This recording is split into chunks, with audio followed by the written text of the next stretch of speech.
എന്താ ദേവി? അച്ഛൻ പറഞ്ഞു കേട്ടിട്ടാണോ? അതാണോ നീ പേടിച്ചു നിൽക്കുന്നേ? ഞാൻ പേടിക്കണ്ടേ? സന്തോഷിക്കാനുള്ള കാര്യമാണ് അച്ഛൻ പറഞ്ഞേ. അച്ഛനെ ശ്രദ്ധിച്ചില്ലേ?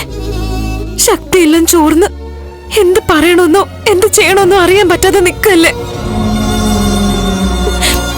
അതിന്റെ അർത്ഥം എനിക്ക് മനസ്സിലായി.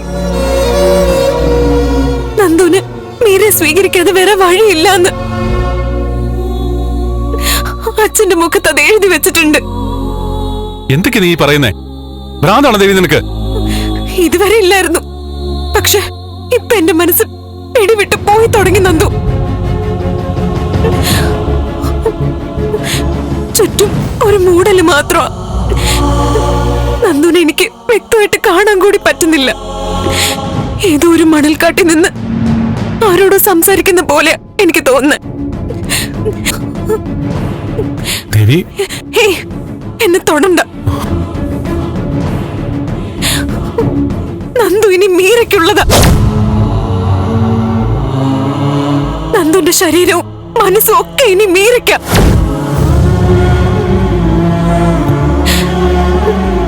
എന്നെ തൊട്ട് നന്ദു അശുദ്ധമാവരുത്. സന്തോഷ വാർത്ത അറിഞ്ഞ് നന്ദുനെ കാണാൻ കാത്തിരിക്കായിരിക്കും മീര.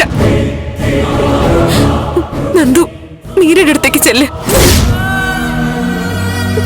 പൊക്കോ നന്ദു, എന്റെ അടുത്ത് നിക്കണ്ട. എന്നോട് സംസാരിക്കുന്നത് കണ്ട ബലരാമൻ അങ്കിൾ നന്ദുനെ കൊന്നുകളയും. നന്ദുന്റെ ജീവൻ വളരെ വിലപ്പെട്ടതാ. എന്നെ പോലൊരു ഗതികെട്ടവൾക്ക് വേണ്ടി ജീവൻ കളയരുത്. നന്ദു ചെല്ല്, പോയിക്കോ. ഒരു കാര്യം ചെയ്യ്, നീ പറയാനുള്ളതെല്ലാം പറ, അത് കഴിഞ്ഞിട്ട് ഞാൻ പറയാം. എനിക്കായിട്ട് പ്രത്യേകിച്ച് ഒന്നും പറയാനില്ല നന്ദു.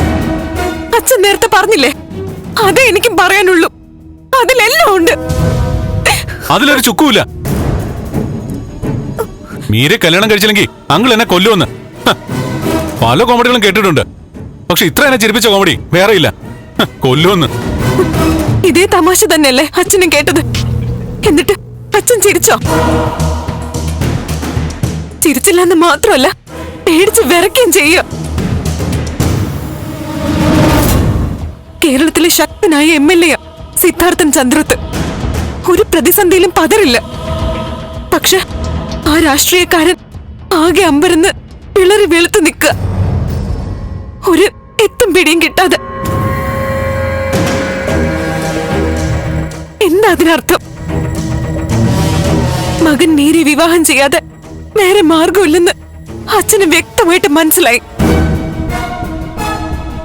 ഒരു വലിയ തണൽമരം പോലെയായിരുന്നു അച്ഛൻ നമുക്ക്.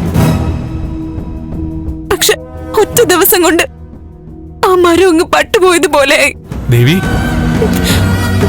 അച്ഛന്റെ വാക്കുകളിൽ എല്ലാം വ്യക്തമാ. അച്ഛനിനി നമ്മൾ രക്ഷിക്കാൻ കഴിയില്ല, സഹായിക്കാൻ കഴിയില്ല. ഒരു മനുഷ്യൻ നിസ്സഹായനായി എങ്ങനെ ഇരിക്കുന്നു ഇന്ന് ഞാൻ വ്യക്തമായിട്ട് കണ്ടു. പാവം അച്ഛൻ. നന്ദു അച്ഛനോട് പറ, വിഷമിക്കണ്ടെന്ന്, പേടിക്കണ്ടെന്ന്. ബലരാമൻ ഞങ്ങൾ ആവശ്യപ്പെട്ടത് നടത്താൻ ദേവി സമ്മതിച്ചു എന്ന് പറ നന്ദു. ദേവി, അച്ഛന്റെ അവസ്ഥ കണ്ടിട്ടാണോ നീ ഇങ്ങനെയൊക്കെ പറയുന്നേ?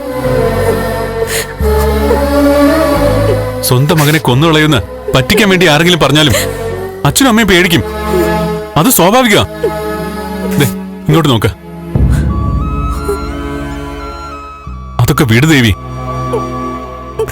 അങ്കിളിനും അച്ഛനിടയിൽ കമ്മ്യൂണിക്കേഷൻ എന്തോ പ്രശ്നം വന്നിട്ടുണ്ട്, അത് ഉറപ്പാണ്. അല്ലെങ്കിൽ സ്വന്തം മോളെ മറ്റൊരു കുട്ടിയെ കല്യാണം കഴിച്ചവരൊക്കെ കെട്ടിച്ചു കൊടുക്കാൻ ഏതെങ്കിലും ഒരു അച്ഛൻ തയ്യാറാവുമോ?